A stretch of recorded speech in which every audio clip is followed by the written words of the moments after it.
expectativa, apita Leonardo Gaciba. O Paulista é campeão da Copa do Brasil 2005.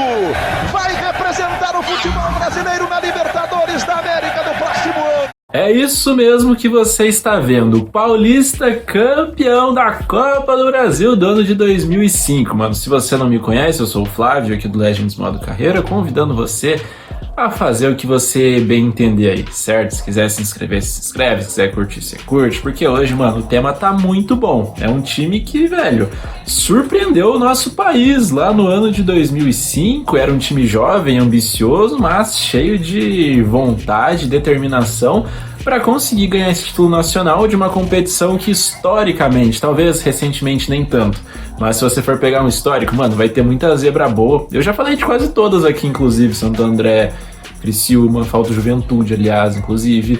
Mas enfim, hoje o assunto é o Paulista de Jundiaí, então já vou começar logo te dando a escalação base do clube. O Rafael Bracalli era o goleirão, o Julinho, lateral direito, Lucas e Dema, os zagueiros, o Anderson Batatais, lateral esquerdo, o Amaral, o Christian Baroni, o Juliano Espadácio e o Márcio Mossoró, assim como o Fábio Gomes, faziam meio campo, e no ataque, o Léo Aro.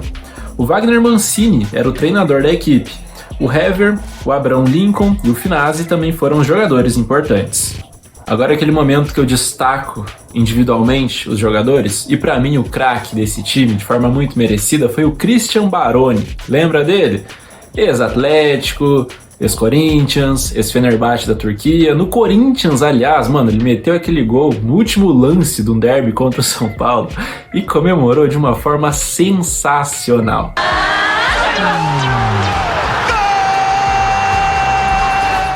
Eu adoro relembrar esse tipo de coisa, enfim. Mas falando dessa passagem dele no Paulista, foi muito importante, principalmente para a carreira dele, porque foi o que projetou o cara para o futebol nacional. Tanto que no mesmo ano ele já conseguiu um contrato com o Atlético. Então, mano, foi um jogador de muita qualidade de passe, de boa finalização de fora da área, boa marcação, tanto que ficou anos lá, é ídolo no Fenerbahçe, jogou muito no Corinthians, jogou muito bem no Atlético, também no Paulista nem se fala. E além de ser esse cara meio campista, ele era um cara decisivo que metia gols, tanto que nas fases finais da Copa do Brasil ali, ele foi um sujeito extremamente importante para o time do Paulista. E a peça-chave foi o Márcio Mossoró, para mim, mais um que teve uma carreira bacana, uma carreira bem interessante até no futebol, e que teve, nesse ano de 2005 no Paulista, ele explodiu, né? Explodiu pro futebol nacional, pro futebol de fora também, jogou em Portugal, jogou vários anos na Turquia também. Então o Márcio Mossoró foi um baita de um jogador, um meia rápido, muito habilidoso, chegava muito bem na frente, finalizava as jogadas, conseguiu um contrato com o Inter também.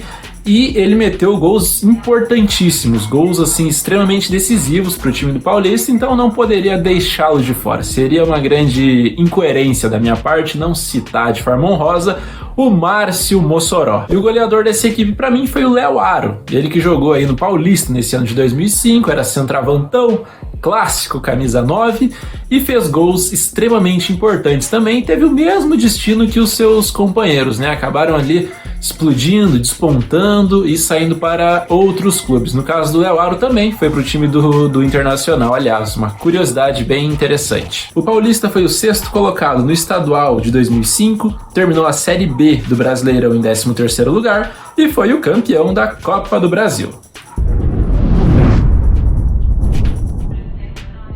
Vamos começar então de Campeonato Paulista deste ano de 2005, no qual o Paulista fez uma campanha bastante interessante, se a gente for ver. Porque assim, o sistema de disputa era diferente do atual. Era pontos corridos, normalzão, igual o Brasileirão, enfim, igual qualquer outro campeonato. O São Paulo foi o campeão, o Corinthians foi vice, o Santos foi terceiro, e aí teve o Santo André, que era o atual campeão da Copa do Brasil, tinha um baita time também, e o São Caetano, que era o atual campeão paulista, e que tinha ali os seus resquícios, digamos assim, né, daquele timaço do início dos anos 2000. Então, para o Paulista ficar em 6º lugar, foi uma campanha super ok e já dava indícios que o time poderia ir longe em alguma outra competição e tal. E ainda se a gente somar a esses fatores aí que eu já mencionei, o fato do Paulistão ser o estadual assim de melhor nível técnico do futebol nacional, né? Você há de concordar com isso, né? O mais nivelado, onde os clubes do interior costumam, né, fazer frente aos grandes da capital e tal. Então, mano, boa campanha para começar bem o ano de 2005. E aí o Paulista estava na Série B do Brasileirão nesse ano aí. Então eles conseguiram terminar numa 13ª colocação, uma vez que os 8 primeiros ainda se classificavam ali para uma chave final e tal. Eles, óbvio, ficaram de fora, mas também não caíram. Ficaram ali a 3 pontos da zona do rebaixamento, ou seja, assim, em resumo, não fedeu e também não cheirou. Campanha na Série B do Paulista.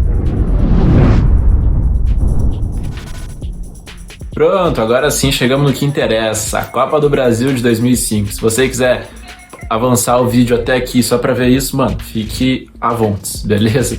Então, cara, o Galo do Japi, como é conhecido o Paulista, não sabia dessa informação, tive que pesquisar, começou já com um time assim bastante complicado de se enfrentar, que era o Juventude, que já tinha sido campeão e tal, e eles conseguiram vencer o primeiro jogo, foi um gol do Davi, já ali no apagar das luzes ele conseguiu fazer esse gol do 1-0, e aí a partida de volta foi lá no Alfredo Jaconi, frio de Caxias do Sul. Juventude de... O que você acha que é Juventude?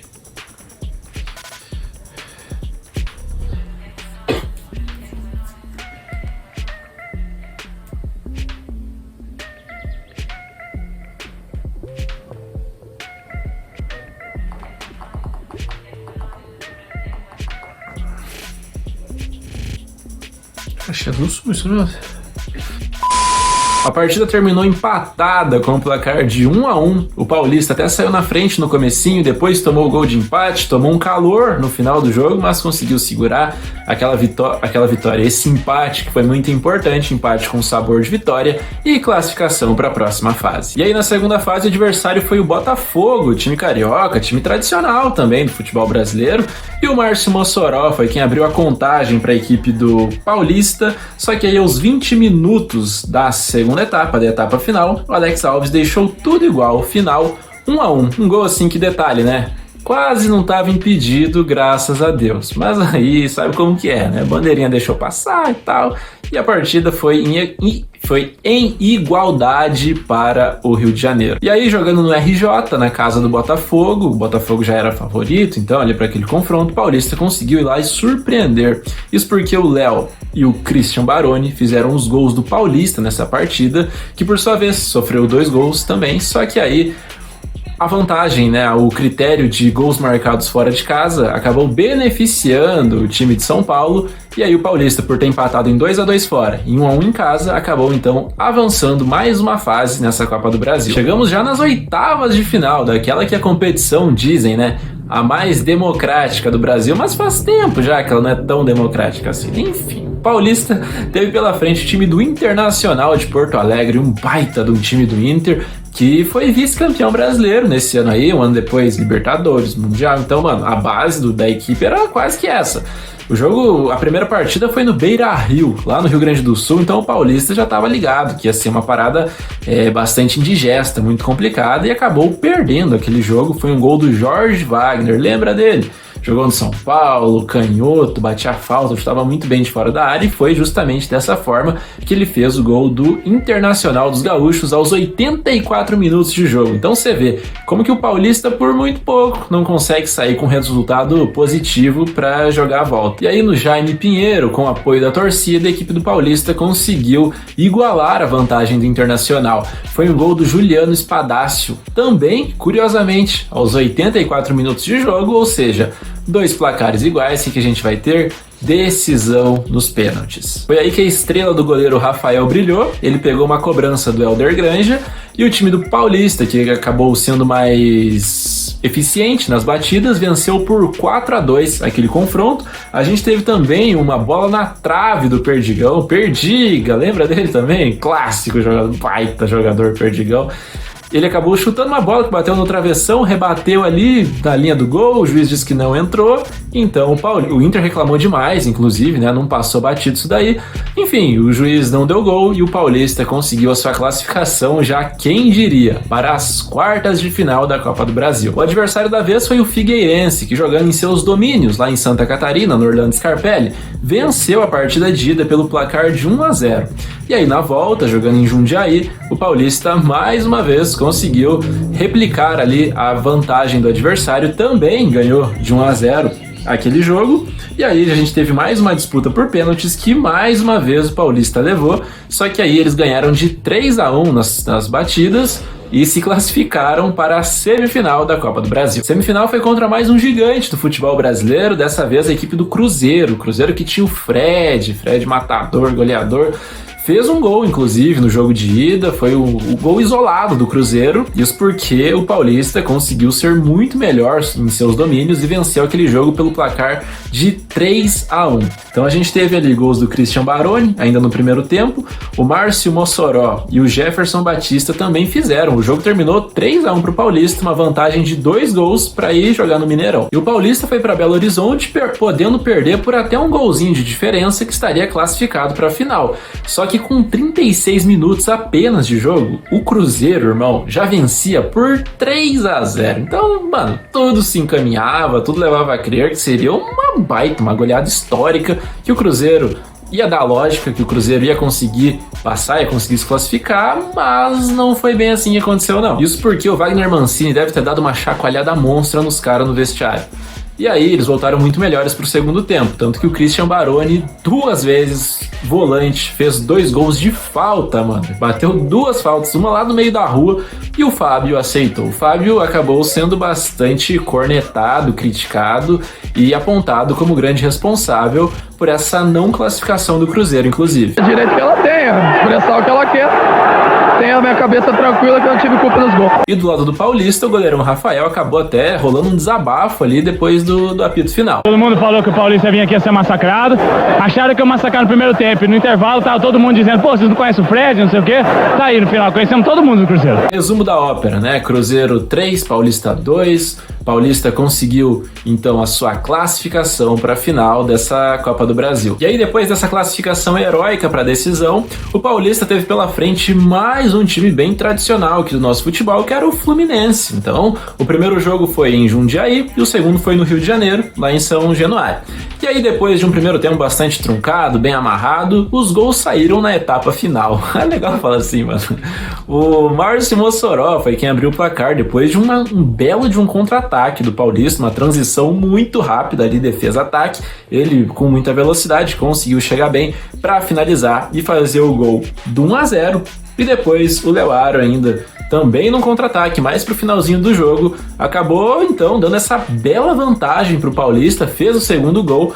Ou seja, o Paulista tinha 2 gols à frente do time do Fluminense e melhor, ou mais que isso, é que eles não tinham sofrido, ou seja, qualquer um gol que eles fizessem lá na casa do Flu, teriam que tomar 4 para perder o título. Então, mano, tava bem, foi bem pro jogo da volta Paulista. E aí no jogo da volta, as propostas de jogo das duas equipes, as estratégias, eram bem claras. Um buscava o gol de forma incessante durante os 90 minutos, no caso o Fluminense, e o outro Paulista se defendia e usava muito bem as armas que tinha, como por exemplo um contra-ataque muito rápido e que por várias vezes levou perigo ao gol do Flu, apesar deles não terem marcado. Só que aí eles também não tomaram. O jogo terminou empatado em 0-0, a equipe do Fluminense, mano, teve muitas chances, criou de diversos jeitos, seja com chuveirinho, bola na área, com tabelas, enfim, os caras chutaram de fora da área, o Juan teve uma boa oportunidade, que era lateral esquerdo, jogava no Flamengo, o Diego Souza, jovem ainda na época, era jogador do Fluminense, estava nessa partida, mano, muitas chances. O time do Fluminense fez um bombardeio, mas o goleiro Rafael se destacou muito, fez belas defesas e outras várias finalizações bloqueadas para fora, enfim.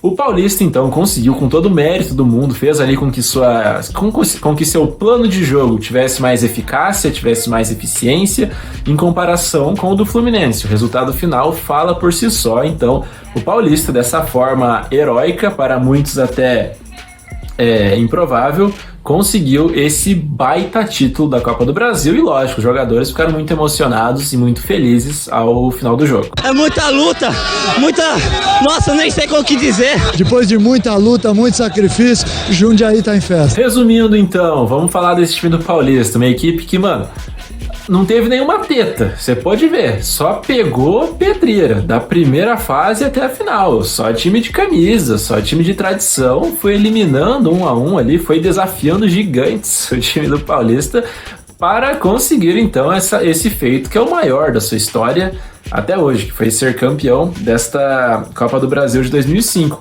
E além disso, lógico que normalmente quando um time consegue um feito tão grandioso como esse, os jogadores, eles são reconhecidos por isso e são revelados, digamos assim, para o futebol nacional. Caso do Christian, que foi para o Atlético, Márcio Mossoró, que foi para o Internacional, tinha o Hever, que brilhou anos depois no Atlético Mineiro, o Vitor era o goleiro reserva dessa equipe aí, São Vitor, para a torcida do Galo. Então, assim, foram grandes nomes que o Paulista teve nesse ano, que depois acabaram ficando famosos e que o Brasil inteiro conheceu. Era um time de muita qualidade, se defendia muito bem, contra-atacava rápido. Mano, baita time do Paulista, de forma muito merecida, conseguiu esse título nacional. Você, mano, que assistiu até aqui, eu peço que você dê o seu likezinho aí, se você curtiu o vídeo, você compartilha ele com seus brothers, enfim, você segue lá no Instagram também, o @Inflávio.